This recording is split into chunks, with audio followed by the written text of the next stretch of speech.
আসসালামু আলাইকুম, সবাই কেমন আছেন? আলহামদুলিল্লাহ। কার কার এলাকায় এরকম পবিত্র মাহে রমজানের দিন বৃষ্টি হয়েছে অবশ্যই জানাবেন।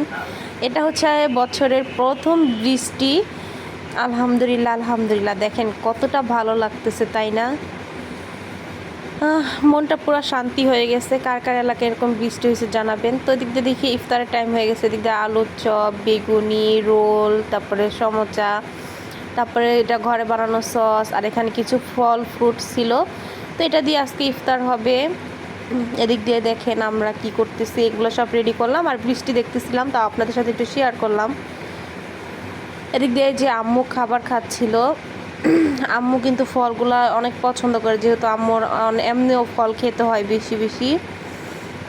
তো এটা ইফতারের টাইমে আম্মু ফল খাচ্ছিল আর ভিডিও নিচ্ছিলাম।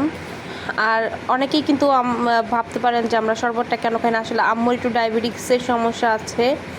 তো আসলে হয় কি, চিনি ছাড়া তো এমনিও ভাল লাগে না। তো এই জন্য পানিটাই খাই, আর পানি তো স্বাস্থ্যকর, এটা সবার জন্যই ভালো। তো এই জন্য আমরা পানিটাই খাই। তো এদিকে দেখেন সমোচা বানাইছি। এটা শেপটা সুন্দর না হইলেও টেস্টটা কিন্তু একবারে দোকানের চেয়ে কোনো অংশ কম ছিল না। মাশাল্লাহ, অনেক মজা হয়েছে আলহামদুলিল্লাহ।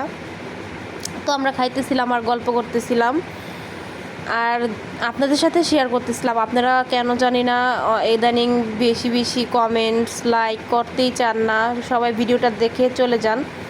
তো যাই হোক, এদিক দিয়ে খাবার খাচ্ছিলাম আর আপনার সাথে গল্প করতেছিলাম।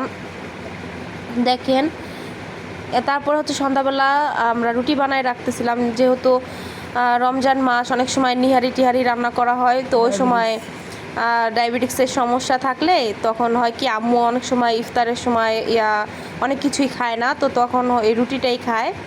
আর রাত্রের খাবার তো খাইতে পারে না, সেরে টাইমে খাইতে হয়। তো এই জন্য রুটিটাই বেশি খাওয়া হয়। তো এই জন্য কী করলাম, হালকা হালকা একটু ছেঁকে রাখলে দুইটা একটা ভেজে দিলেই কিন্তু হয়ে যায়। এই জন্য আমরা রুটিগুলা সন্ধ্যাবেলা এরকম বসে না থেকে নামাজ টামাজ পড়ে আমরা এরকম রুটিগুলা ছেঁকে রাখছিলাম। এই যে বক্সে করে রাখলাম, যখন মন চাইবে দুইটা বের করবো, করে দেবো। তো সবাই সুস্থ থাকবেন, ভালো থাকবেন। আসসালামু আলাইকুম।